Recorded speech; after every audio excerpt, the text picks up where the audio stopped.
भारत को 1947 में इंडिपेंडेंस मिली। एक न्यू कंट्री थी जो फर्स्ट टाइम अपनी कंट्री में इलेक्शन करवाने जा रही थी और जनता को भी फर्स्ट टाइम मौका मिला था।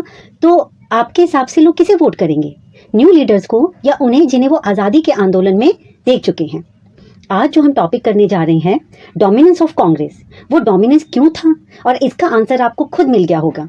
ऑब्वियस सी बात है कि जिन लीडर को जनता जानती थी, जो फ्रीडम स्ट्रगल में उनके साथ थे, वो उन्हें ही वोट देंगी। ओके और यही रीजन था कि first general election, second general election, third general election में कंटिन्यू हमें कांग्रेस का डोमिनेंस देखने को मिलता है।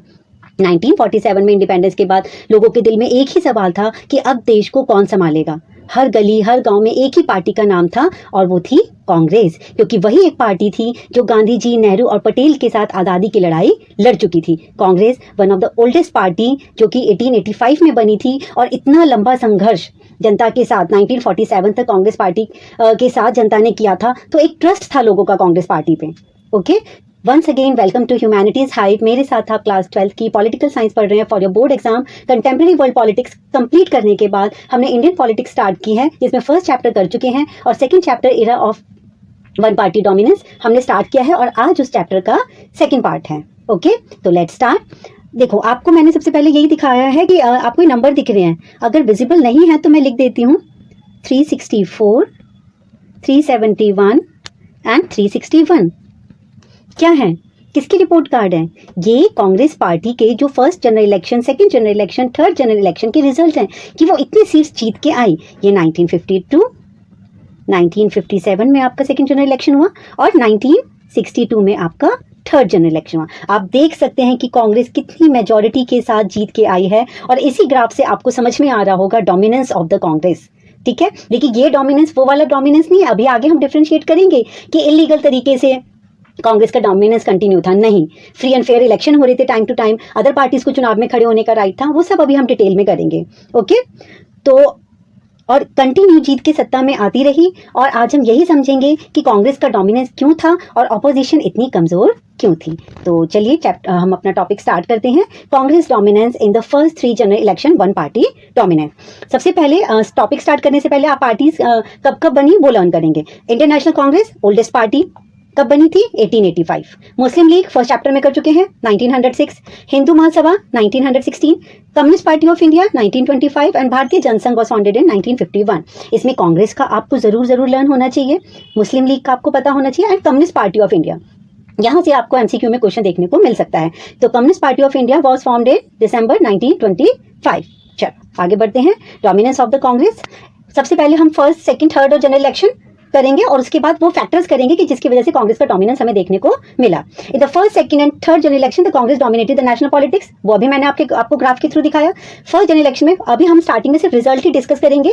There were at this time a large number of political parties in this field but it was the Congress that played an overwhelmingly dominant role. बहुत सारी parties चुनाव में खड़ी हुई, लेकिन जीत के कौन आ रही थी सत्ता में? Congress. The party won 364 of the 489 elected seats. अभी मैंने ग्राफ में दिखाया and this outstanding success was owing to the fact that the Congress had been in the forefront of freedom struggle and was being led by charismatic leaders like Nehru, Patel, Azad. बिल्कुल 1885 से लेकर 1947 तक freedom struggle में ये सरकार, मतलब ये जो पार्टी थी और ये नेता जनता के साथ थे, तो एक फेथ था लोगों का इन नेताओं पे। And the communist party of India stood next to the Congress but it could win only 16 seats of the 49 it contested. फिर भी 16 सीट जीत के आई, 1925 में बनी थी।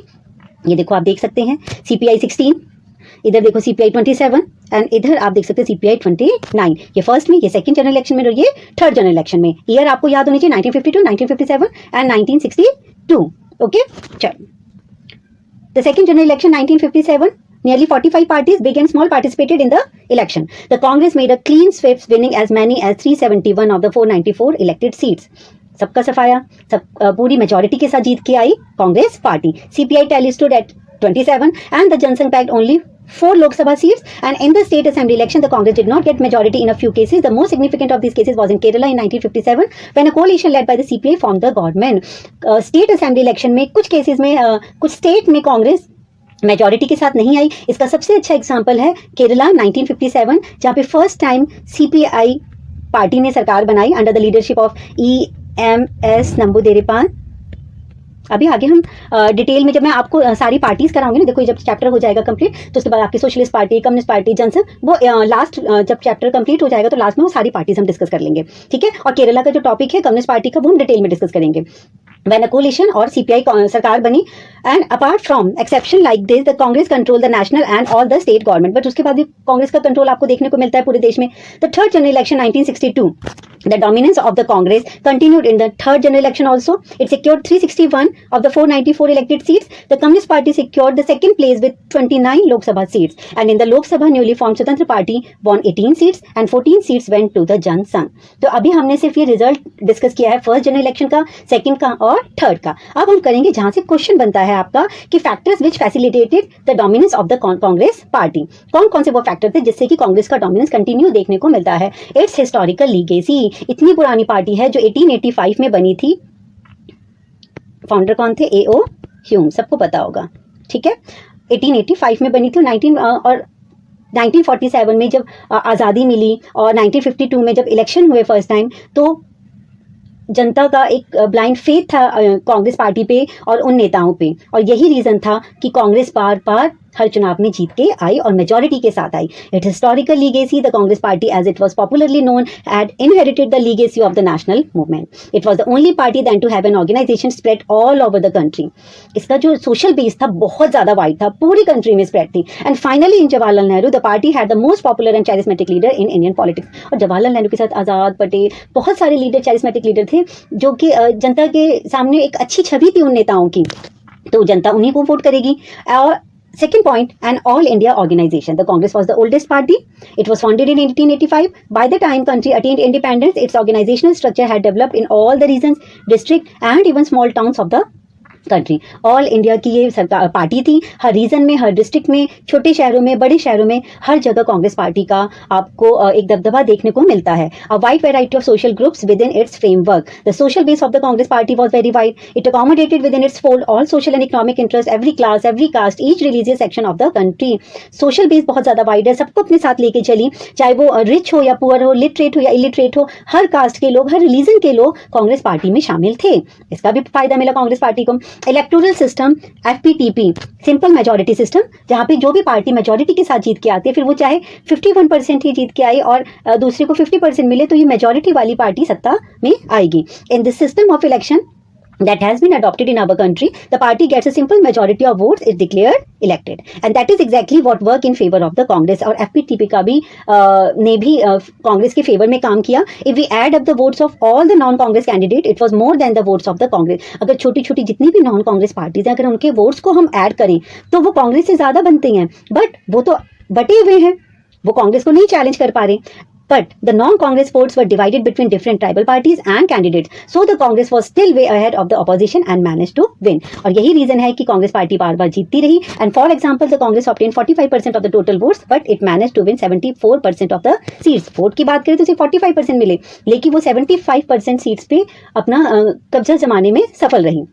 तो ये 4 पॉइंट्स आप लिखेंगे, जब फैक्टर्स आएंगे तो factors this facilitated the dominance of the Congress party, its historical legacy, all India organisation, wide variety of social group and electoral system, first past the post system. उसके बाद nature of Congress dominance. Nature कैसा था Congress dominance? जैसे authoritarian society का होता है, dictatorship rule होता है या वन पार्टी सिस्टम होता है, ऐसा था? बिल्कुल भी नहीं। यहाँ पे तो पावर के लिए ओपनली कॉम्पिटिशन हो रहा है, जनता को पूरा राइट है, एडल्ट फ्रेंचाइज है, और तो बिना किसी भेदभाव के सबको वोट देने का राइट है, चुनाव लड़ने का अधिकार है। तो यहाँ पे जो कांग्रेस का डोमिनेंस था वो अदर कंट्रीज के डोमिनेंस की तरह नहीं था, जहाँ पे अथॉरिटेरियन टाइप रूल होता है या डिक्टेटरशिप टाइप रूल होता है। Okay, dominance of the Congress, यहाँ पे एक टी आना था बेटा, सॉरी मैं ठीक कर दूंगी। Dominance of the Congress did not mean absence of the competition of power. Dominance का मतलब ये बिल्कुल नहीं है कि पावर के लिए कंपटीशन नहीं हो रहा। There were these parties competing for power, but such competition did not result. Starting में ही मैंने आपको ग्राफ शो किया है, उससे क्या समझ में आता है कि इतनी सभी पार्टीज को चुनाव में खड़े होने का राइट था और सभी लड़ भी रही है और जीत के भी आ रही है। वो बात अलग है कि वो कांग्रेस को चैलेंज नहीं कर पा रही है, बट कुछ सीट्स तो वो भी जीत के आ रही है। तो यहाँ पे हम बिल्कुल नहीं कह सकते कि इलीगल तरीके से कांग्रेस सत्ता में आई in an effective challenge to the dominant position of the Congress, but कोई भी उनको चैलेंज नहीं कर पाया. If we look around the world we find many other examples of one party dominance, but there is a crucial difference between these and the Indian experience. बहुत सारी countries में हमें वन पार्टी डोमिनेंस देखने को मिलता है, लेकिन India में वैसा नहीं है. जैसे चाइना में या क्यूबा में या वियतनाम में या नॉर्थ कोरिया में, and the rest of the cases the dominance of one party was ensured by compromising democracy. और कुछ देशों में अगर वन पार्टी डोमिनेंस है भी तो वहां पे ये कहा जाता है कि डेमोक्रेटिकली तरीके से वन पार्टी का डोमिनेंस है. अगर आप कम्युनिस्ट कंट्रीज की बात करें, China, Cuba, Vietnam, north Korea, the constitution itself allows the existence of one party. उनका कॉन्स्टिट्यूशन ही वन पार्टी की बात करता है. म्यांमार, इजिप्ट और बेलारूस की बात करें, the rulers did not allow parties other than their own to function. वहां पे अदर लोगों को चुनाव में खड़े होने का राइट नहीं है, अपोजिशन पार्टी को खड़े होने का राइट नहीं है, अपोज करने का राइट नहीं है. In India on the other hand, लेकिन आप इंडिया की बात करें, the dominance of one party during the period 1950 to 1962, first general election, उसके बाद 57 में सेकंड और 62 में third, did not mean that India was not really a democracy. आपको जो चुनाव हुए आपको देख के समझ में आ गया होगा कि आपको लग रहा है कि यहाँ पे डेमोक्रेसी नहीं है. बिल्कुल यहाँ पे तो बिल्कुल डेमोक्रेटिकली तरीके से, फ्री एंड फेयर तरीके से इलेक्शन हुए और जनता ने बढ़ चढ़कर पार्टिसिपेट किया, और जो कैंडिडेट्स थे वो भी अदर पार्टीज भी चुनाव में खड़ी हुई, और एक फेयर तरीके से कंपटीशन हुआ जिसमें कांग्रेस जीत के आई. Although the Congress dominated the national politics, there were periodic election based on adult franchise, और टाइम टाइम पे इलेक्शन हुए और उसके बावजूद भी आपको कांग्रेस का डोमिनेंस कंटिन्यू देखने को मिलता है. The distinction between one party undemocratic regime and India one party dominance system, अगर डिफरेंशिएट करके क्वेश्चन आएगा तो आप कैसे अटेम्प्ट करेंगे? The Congress in India had to operate under a democratic system of government based on adult franchise and party competition. बार बार ये बात मैं रिपीट कर रही हूँ. हमारी कंट्री में जो वन पार्टी डोमिनेंस देखने को मिल रहा है वो पूरी तरीके से डेमोक्रेटिकली बेस्ड है, एडल्ट फ्रेंचाइज पे बेस्ड है, पार्टी में कॉम्पिटिशंस है. बट अगर आप अथॉरिटेरियन कंट्री की बात करें, अनडेमोक्रेटिक रिजाइम्स की बात करें, if election were held, election अगर करवाए भी जाते हैं जनता को दिखाने के लिए, they were not indicative of the wishes of the electorate. वो जनता के इंटरेस्ट की बात नहीं करते, उनके हित का ध्यान नहीं रखते, because the criticism of the ruler was severely restricted. और ऐसी कंट्री में अगर रूलर्स को कोई क्रिटिसाइज करता है वो बिल्कुल इलीगल माना जाएगा और किसी जनता को, सरकार को या रूलर्स को क्रिटिसाइज करने का राइट नहीं होता. बट इंडिया में तो ऐसा कुछ नहीं है. आप सबको फंडामेंटल राइट मिले हुए हैं, और आज़ादी के बाद भी आप सबको हमारे कॉन्स्टिट्यूशन में फंडामेंटल राइट दिए गए हैं. राइट टू स्पीच है, एक्सप्रेशन है, तो यहाँ पे जनता की आवाज को नहीं दबाया गया. कांग्रेस जैसे भी जीत के आई, फ्री एंड फेयर तरीके से जीत के आई चुनाव में. The dominance of the Congress coexisted with the democratic system. The Congress party seem to have monopolised most of the space of electoral politics, enjoy legitimacy because election were free and fair. और कांग्रेस की monopoly आपको continue देखने को मिलती है politics में, और continue वो लेजिटिमेसी एंजॉय करी है. और क्योंकि जो चुनाव हुए वो बिल्कुल फ्री और फेयर तरीके से हुए. Its position was very similar to that of African National Congress. ये बिल्कुल ऐसे ही है जैसे साउथ अफ्रीका को आज़ादी मिलने के बाद नेल्सन मंडेला की लीडरशिप के अंडर अफ्रीकन नेशनल कांग्रेस का रोल था, जैसे अफ्रीका में, सेम ऐसे ही भारत को आज़ादी मिलने के बाद कांग्रेस का रोल हुआ इंडिया में. ओके, चलो, वहां पे जो अफ्रीकन नेशनल कांग्रेस थी वो किसके अगेंस्ट लड़ी थी? व्हाइट्स जो रूलर थे उनके अगेंस्ट. चलो अब आगे बढ़ते हैं. Congress as social and ideological coalition, अलग से भी ये क्वेश्चन आ सकता है इसको एक्सप्लेन करने के लिए. और आपको जो फैक्टर्स अफेक्टिंग वाला है which facilitated the Congress dominance system, तो उसमें भी आप ये पॉइंट ऐड कर सकते हैं. Okay, Congress could provide a national platform.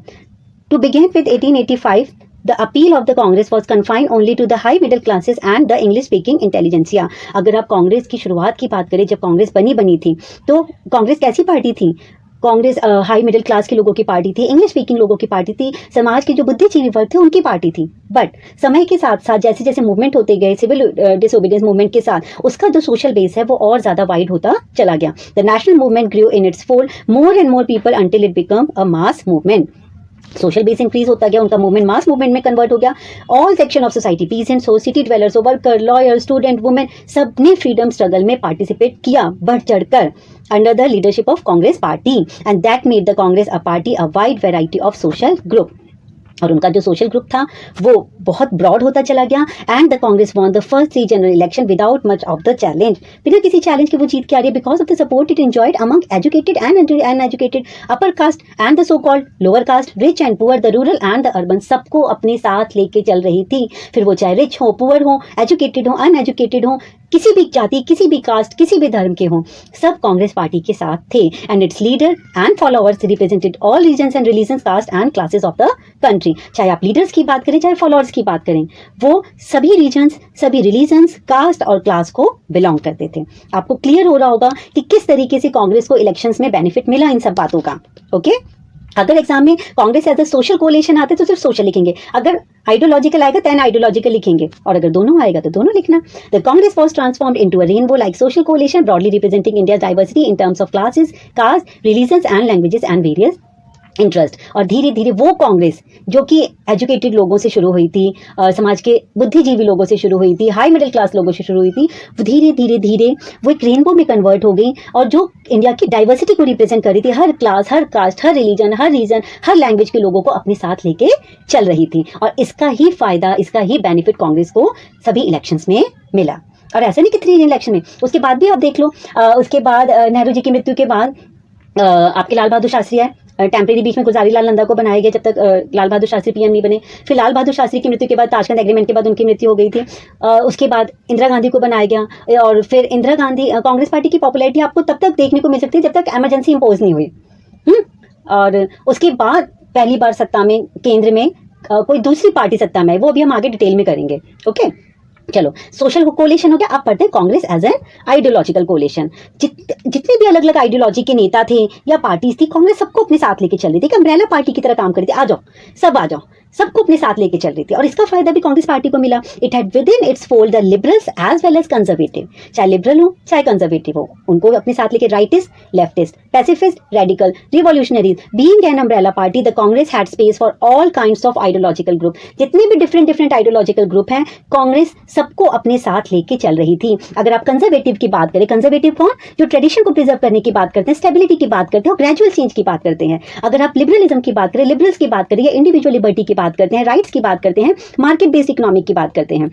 अगर आप राइटिस्ट की बात करें, ये भी इंडिविजुअलिज्म और कैपिटलिज्म की बात करते हैं, लिबर्टी की बात करते हैं। आप लेफ्टिस्ट की बात करें तो ये इक्वालिटी की बात करते हैं, सोशल जस्टिस की बात करते हैं, सोशलिज्म के फॉलोअर हैं। आप पैसिफिस्ट की बात करें तो वो oppose the use of war and violence, जो वायलेंस के अगेंस्ट है, जो वॉर के अगेंस्ट है, जो शांति की बात करते हैं। और आप रेडिकल्स की बात करें तो ये ऐसी गवर्नमेंट की बात करते हैं जो मेजॉरिटी पे बेस्ड हो, और वेल्दी जो लैंड ऑनर्स हैं और फैक्ट्री ओनर्स के प्रिविलेजेस को अपोज करती है। और रिवॉल्यूशनरीज, ये आपको पता ही है, जो क्रांतिकारी टाइप लोग, उन सबको अपने साथ लेके चल रही है। मैंने सभी आइडियोलॉजी थोड़ी थोड़ी बता दी, आपको ज्यादा डिटेल में जाने की नीड नहीं है, फिर तो चैप्टर बहुत बड़ा हो जाएगा। बट मैंने वन लाइन में कोशिश करी है कि आपको समझ में आ गया होगा। तो ये था कांग्रेस का आइडियोलॉजिकल कोलिशन। जब आप एग्जाम में आइडियोलॉजिकल कोलिशन लिखेंगे, प्लीज ये सारे वर्ड जो है ना, liberal, conservative, rightist, leftist, pacifist, radical, liberal, ये सारे वर्ड जरूर मेंशन करो। जो line of being an umbrella party, ये जरूर मेंशन करना। It makes your answer effective. And in 1934, the leaders such as Jayaprakash Narayan and Narendra Dev had formed the Congress Socialist Party. They were allowed to function within the Congress. 1934 में जयप्रकाश नारायण, नरेंद्र देव ने socialist party बना ली, Congress socialist party, but फिर भी उनको allow था कि वो कांग्रेस के साथ रह के भी काम कर सकते हैं। तो इससे क्या पता चल रहा है? Ideological collision. ओके, अगर आप ये नहीं भी लिखेंगे तो कोई ज्यादा हार्ड एंड फास्ट रूल नहीं। अगर आप इतना भी एग्जाम में लिखते हैं, 12th के बोर्ड एग्जाम में, तो इनफ है। आई होप कि आज हमने जितना टॉपिक करा है आपको अच्छे से क्लियर हो गया होगा। कोई डाउट हो तो मुझसे पूछेगा और कंटिन्यू पढ़ते रहिए। और इसके बाद जो 2 क्लासेस और होगी तो ये चैप्टर हमारा कंप्लीट हो जाएगा। एक में रिमेनिंग टॉपिक करेंगे और फिर लास्ट में हम जितनी भी पार्टीज हैं छोटी छोटी, वो सब डिस्कस कर लेंगे। ओके, थैंक यू, बाय, पढ़ते रहिए।